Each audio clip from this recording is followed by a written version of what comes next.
तो गाइस मैं हूं तो और आप देख रहे हैं रेस्लिंग फैंस नेटवर्क। शुरू करते हैं भाई अपनी बातों को हम लोग सबसे पहले final boss great one the rock से। तो डब्ल्यूडब्ल्यूई ने जस्ट अनाउंस कर दिया है रॉक को, कहां के लिए किया है, क्या हो गया, मैं आपको बताता हूं भाई फटक से।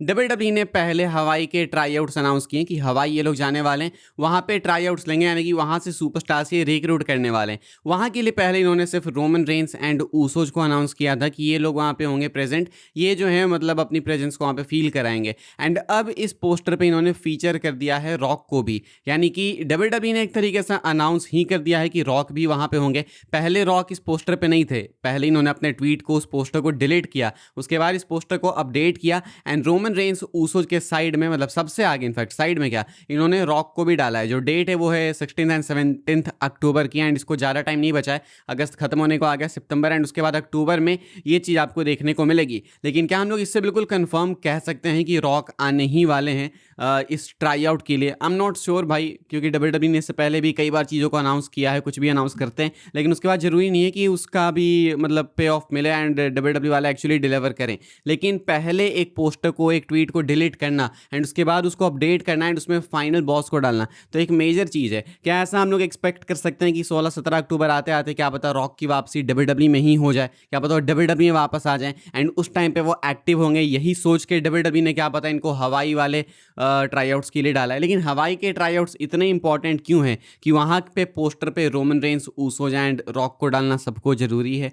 आई डोंट एग्जैक्टली नो, लेकिन फिलहाल रॉक को अनाउंस किया गया है, रॉक को फीचर किया गया है। फीचर करने का मतलब पोस्टर पे नॉर्मली यही होता है कि ये वहाँ पे प्रेजेंट होगा, तो अगर ये नहीं होंगे प्रेजेंट तो ये झूठ क्यों बोलना, एंड अगर ये होंगे प्रेजेंट तो क्यों होंगे, ये भी एक सवाल है। लेकिन अभी इसको लेके इससे ज़्यादा इन्फॉर्मेशन हमारे पास नहीं है, इतना है कि भाई रॉक को इन्होंने फीचर किया है, अनाउंस किया है हवाई के ट्राई आउट्स के लिए। आगे बढ़ते हम लोग बात करते हैं अगली अपडेट के बारे में, जो कि ओटीएम को लेके। तो मंडे नाइट रॉ में एक नई फैक्शन हमें देखने को मिली, रॉ स्कीज के साथ में एनएक्सटी के सुपरस्टार्स देखने को मिले, जिनका नाम अब हो चुका है ओटीएम। ये इनको ओटीएम के नाम से जाना जाता है। अब ऐसे में इनको लेके डब्ल्यूडब्ल्यूई के क्या प्लान्स हैं वो मैं आपको बता देता हूँ। कहा जा रहा है कि जो ओटीएम है उसको लेके डब्ल्यूडब्ल्यूई के प्लान्स कुछ ऐसे हैं कि ये कुछ एक फैक्शन ऐसी होने वाली है, मतलब मल्टीपल फैक्शंस में से एक ऐसी फैक्शन होने वाली है जिस पे डब्ल्यूडब्ल्यूई वाले रिलाई करना चाहते हैं, जैसे ब्लड लाइन हो गई या फिर और भी जो फैक्शंस है जो छोटी मोटी बची हुई है, डब्ल्यूडब्ल्यूई वाले जो हैं इस फैक्शन को भी उसी कैटेगरी में डालना चाहते हैं एंड इसको भी स्ट्रॉन्ग दिखाना चाहते हैं। तुमको पता चली गया होगा मंडे नाइट रॉ देख के जिस तरीके से इनको प्रेजेंट किया गया,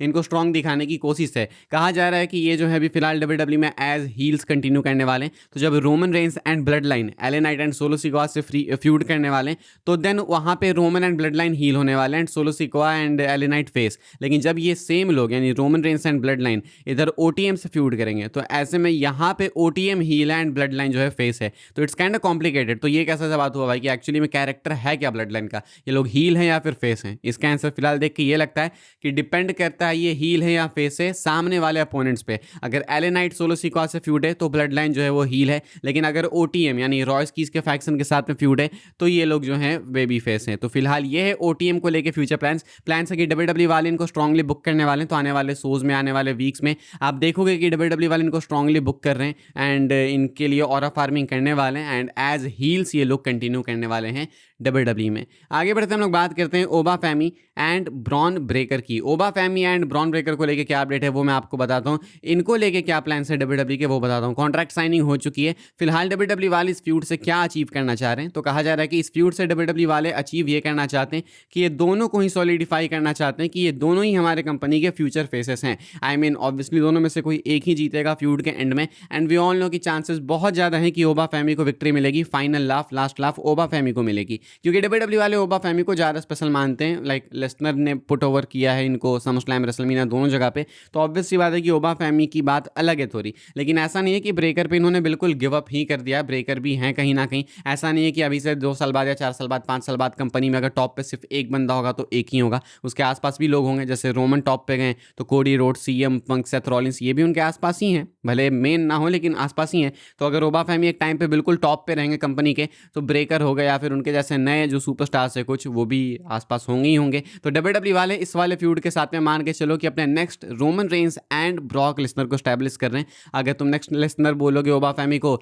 तो नेक्स्ट रोमन रेंस शायद ब्रेकर को बोल सकते हो। हालांकि इनकी खुद की आइडेंटिटीज है, लेकिन फिर भी just in case as example अगर तुम मान के चलो कि डब्ल्यूडब्ल्यूई वाले कैसे इनको बुक करने वाले हैं, फिर कैसे ट्रीट करने की सोच रहे हैं, तो ये आई थिंक एक फेयर एग्जाम्पल होगा। तो इस फ्यूड के साथ अचीव करने की कोशिश ये है कि ओबा फैमी एंड ब्रेकर दोनों को ही सॉलिडिफाई किया जाए एंड दिखाया जाए कि ये दोनों कंपनी को कैरी कर सकते हैं इस वाले फ्यूड के साथ पे मेन टारगेट ये है। हम लोग आगे बढ़ते हैं, बात करते हैं अगली अपडेट के बारे में जो कि मंडे नाइट रॉ को लेके। व्यूअरशिप में आपको बताता हूँ रॉ की, ये जो पिछला एपिसोड हुआ उसकी बात नहीं कर रहा मैं, इसका जो पिछला एपिसोड था जिसमें रोमन रेंस थे, सोलो सिकोआ ने अटैक किया था, उस वाले एपिसोड की बात कर रहा हूँ।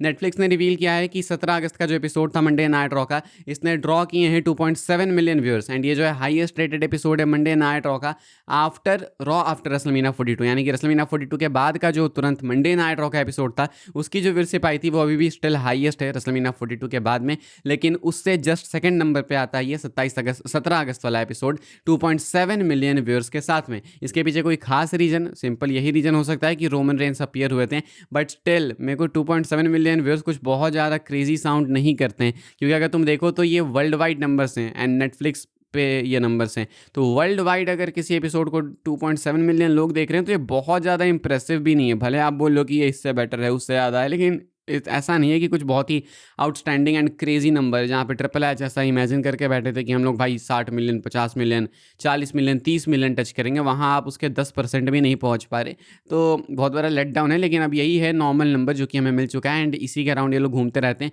कभी 3 मिलियन, कभी 3.5 मिलियन, कभी तो 2 मिलियन, इसके अराउंड ही ये लोग घूमते रहते हैं। तो ये है मंडे नाइट रॉ की वजह से रोमन रेंस के आने से फ़ायदा हुआ, लेकिन इतना भी नहीं कि बहुत कुछ बोल दिया जाए कि क्रेजी हो गया। आगे बढ़ते हम लोग बात कर लेते हैं अपनी आखिरी अपडेट के बारे में जो कि मैकइंटायर को लेकर बहुत टाइम हो गया है ड्रू मैकइंटायर को डब्ल्यूडब्ल्यूई में देखे हुए। एक नई अपडेट निकल के सामने आई है मैकइंटायर को लेकर, क्या वो फ्री हो चुके हैं अपने मूवी शेड्यूल से।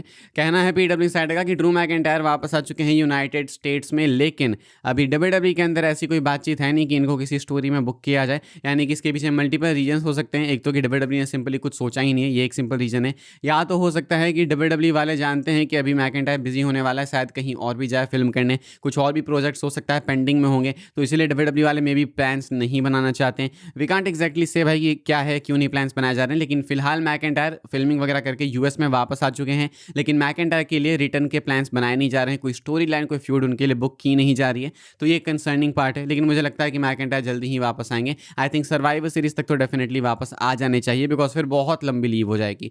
इस वाली वीडियो के लिए भाई फिलहाल यही सारी अपडेट्स थी। आई होप आपको इन्फॉर्मेशन मिली तो वीडियो को लाइक कीजिएगा, शेयर कीजिएगा एंड सब्सक्राइब कीजिएगा चैनल को, ताकि आने वाले टाइम के अंदर आपको और भी सही डब्ल्यूडब्ल्यूई की न्यूज़ अपडेट सबसे पहले देखने को जानने को मिलते रहे।